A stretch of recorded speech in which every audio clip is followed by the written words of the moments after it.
Hello guys, welcome to Autolatest Cars. Today we are driving the new AMG ZS Hybrid Plus. You could see it's the new model, the new generation of Psych car. It's called ZS. Is called the same ZS, but today we are talking about the top of the line version called ZS Hybrid Plus.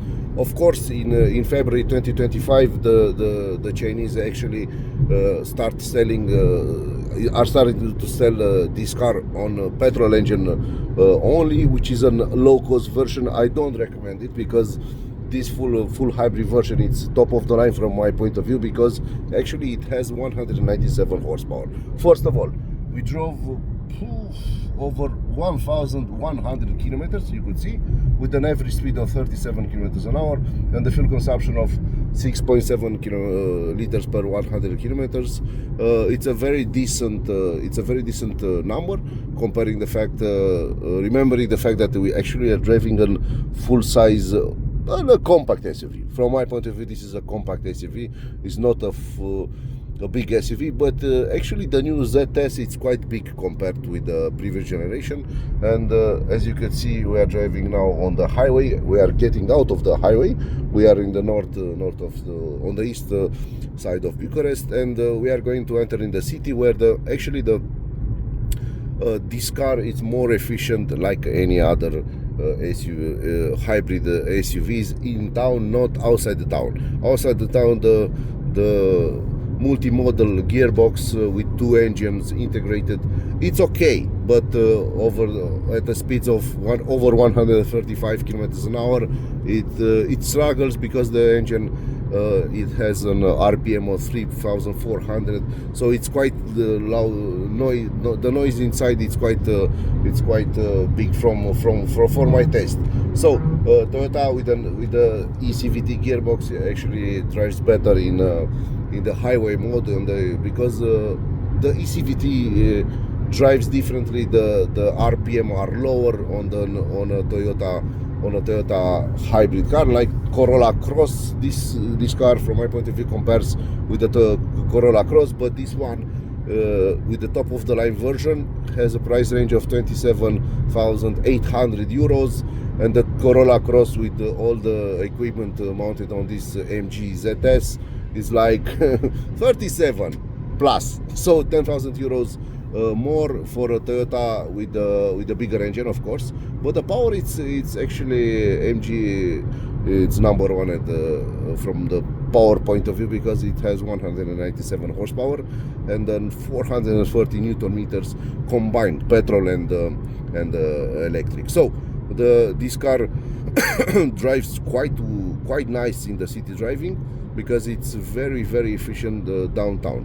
When you go outside, as I told you, on the highway at the bigger speeds, the fuel consumption it will raise, because actually it's not so efficient. The multi-modal gearbox is not so efficient compared with a normal automatic with torque converter, electrified, or a DCT like we saw at Stellantis. And actually we drove on a small Peugeot 208 with the 1.2 turbo, 136 horsepower, EDCT 6 with the 28 horsepower engine, electric engine integrated, and it has a very nice feeling on the highway, 140-150 kilometers an hour. Beautiful small consumption. AMG also with the AMG3 Hybrid Plus and this ZS, it has they have quite a big problem with this gearbox on the highway. In the city driving, this car is more efficient, because it could drive, I don't know, 50 or 60% on electric power. It has a very big battery in the trunk. It has 1.8 kilowatt hour battery, the biggest in the industry. And you don't have to remember to forget the fact that this car costs from the 23,400 euros. So it actually has a price tag of Dacia Duster, which Dacia Duster, it's a low-cost car compared with this AMG, because it has a big problem with the stability, it has a big problem with build quality, it has a big problem with everything. Yeah, I'm talking about Dacia Duster Hybrid which has a cost of 29,000 euros. So it's more expensive compared with this MG, and it has only 140 horsepower. The gearbox on Dacia and Renault tech engines, it's quite the same. It's a multimodal gearbox with 2 engines. Chinese have 2 engines. The French have 3 engines, but the power engine on this car, it's 134 horsepower and 300 Newton meters. Dacia has only 60 horsepower. So Dacia, Renault and company, Renault Austral, Dacia Duster Hybrid and Jogger Hybrid, they have the multimodal gearbox, but it's a low-cost solution compared with the Chinese. Chinese brought 134 horsepower traction engine and 100 horsepower generator engine, electric engine. So it's quite a big difference, and you can see this on when you drive this car, the daily driver. So when you drive it in an everyday mode, you will see definitely and very easy the fact that this car, it's it has a very good performance. So 0-100 8.9 seconds, and the max speed is 167 kilometers an hour, but that's not a big problem. So we stopped. So we have 1,129 kilometers, 30 hours, city driving, 37 kilometers an hour, average speed, maximum fuel consumption 6.7, average fuel consumption 6.7. The car actually, it's quite beautiful inside out. I'm not going to show you the outside of the car because this is Bucharest in winter time, so it's very dirty, quite dirty. But I will put you some link with the review in the below, with the review with the car which was cleaned before we started this test. So the steering wheel is the same like an MG4, like an electric MG4. You have to understand that the Chinese actually make this car like a Tesla Model Y. Okay, everybody is going to criticize me for that, but look at this. The steering wheel, it's flat here, but the dashboard, you could see that the dashboard is lowered, the hood is lowered. So this is where my eyes are. Actually, the line from the steering wheel, dashboard and the hood actually goes down, so it doesn't have the feeling of big SUV like Ford Kuga, like Dacia Duster. So the visibility inside of the MG ZS Hybrid Plus is the best in the segment. So when you drive on a Toyota, you will see an LCD type tablet, something like here. So the Chinese put it down there. It's quite good from all point of view. The sitting position is lower, is not big, not high like an SUV, and the driving performance of this car on the highway, on the normal roads, it's better than 80% of the SUVs from European market. So I say here Dacia Duster, which is somehow an off-roadish crossover. Dacia Duster is not an SUV from my point of view. It's a crossover because it's made, the platform is from the Kia, from Renault Clio. So Renault Captur, Symbioz, Dacia Duster, Bigster, and the longer version Bigster are actually crossovers, not SUVs. the SUVs from Renault is only a Renault Austral and Rafale, which had another platform. For Kuga, Suzuki S-Cross, I could say Suzuki S-Cross, not Vitara. Vitara is smaller. Suzuki S-Cross, Subaru, no Subaru XV is bigger. So it's quite a different car. So this ZS actually comes in this moment in a hotspot, very strange, because the previous generation actually compared with the Dacia Sandero Stepway, it was a smaller car but higher. The interior was bigger, but the new ZS, it has a new platform. It's wider, longer, and the sitting position is like car drive. It's not like an SUV, so it's spot on. If you want to drive an MG with an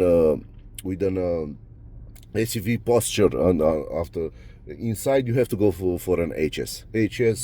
Which has a big problem, is not hybrid. It has only the plug-in version, top of the line, but that plug-in version is quite expensive. So it's like a Renault Austral, it's like a Renault Kuga plug-in. It's a normal price tag. It has 276 horsepower, but the actually the car that actually it's spot on price range, power, fuel consumption, and 0-100 and resale value is this ZS Hybrid Plus.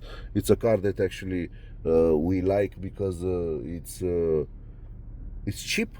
The build quality is quite good. Look at this. This is a soft. They are soft materials. This is not. They are not hard materials. So the build quality is quite good. The assembly quality is quite good.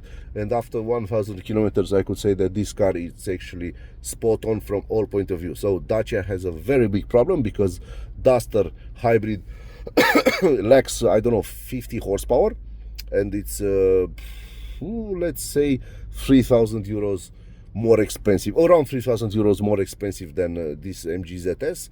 Dacia Bigster, it's an long wheelbase Duster. Is not a different car, it's not a bigger car, it's only longer. It has only 23 centimeters longer, so it's a Dacia Duster with long wheelbase, over 31,000 euros. So it's a price range of MG HS. So Dacia has a very big problem on European market with the MG cars, because everything you'll see this in this car with leather seats, leather stitching, soft materials, and leather stitching on the dashboard, this LCD, which is quite good, the steering wheel, the steering response, the stability of the car, the ground clearance, the 18-inch alloy wheels. The fuel consumption is, of course, it's 6.7. Not driving in eco.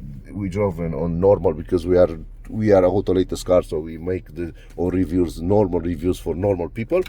And the build quality and the quality of of the engine and the gearbox, I could say this car, it's quite a very big problem for not only for Dacia, even for Citroën, because Citroën is going to compete directly with Dacia, and the Citroën C3 Aircross, it's a low cost car compared with this one, because it doesn't have almost 200 horsepower hybrid petrol engine. So under the hood it has an 1.5 multi-point fuel injection, port fuel injection, like you American will say, four cylinders, timing chain, double overhead cams, which is quite decent. It's a GM motor made by SAIC Motors for Buick, for Cadillac Buick in China. It's an aspirated normal engine, 1.5 liter, 103 horsepower, 128 Newton meter. So the big push comes from the electric engine, from this gearbox, from the multimodal gearbox with the 3 steps but 16 modes. It's quite complicated, this gearbox, but actually it drives quite well. It has 130 horsepower, as I told you, on the power engine, and 100 generator, so 234 horsepower combined power, inverter and the inverter and the driving unit, and 102 horsepower. When we compare all this, it has 430 Newton meter, so it's quite it's bigger, it's more powerful. This hybrid system from MG, it's more powerful than the system from a diesel engine, 2-liter diesel engine from BMW or Mercedes-Benz. So that's a very big problem for everybody, because this car actually it's quite efficient, and the fuel consumption is quite good. It's not a premium car, but at the price range starting at 23,400 euros in European market, it's a bombshell from my point of view. So I'm not going to tell you go buy this one, don't buy a Dacia Duster, or don't buy a Puma or something like that. Go make a review, make a test drive with every cars that you desire to buy, and after that make a 0-100, 0-150 kph, and you will see that this MG actually is the most powerful, 197 horsepower, and that power, almost 200 horsepower, it's actually the most important thing from MG. And of course you will have a 7 years warranty, or 150 2,000 kilometers, so it's the best warranty after Kia, of course, and Subaru, which has in Romanian market, Subaru has 8 years unlimited, but Subaru cars are more expensive. So this car, it's quite spot on. It has a good engine, good price range, good build quality. Not so good on the highway, but everybody know that the SUV cars and crossover cars that are sold on European market actually drive 90% in town. So it's a decent car for a normal family. Thank you.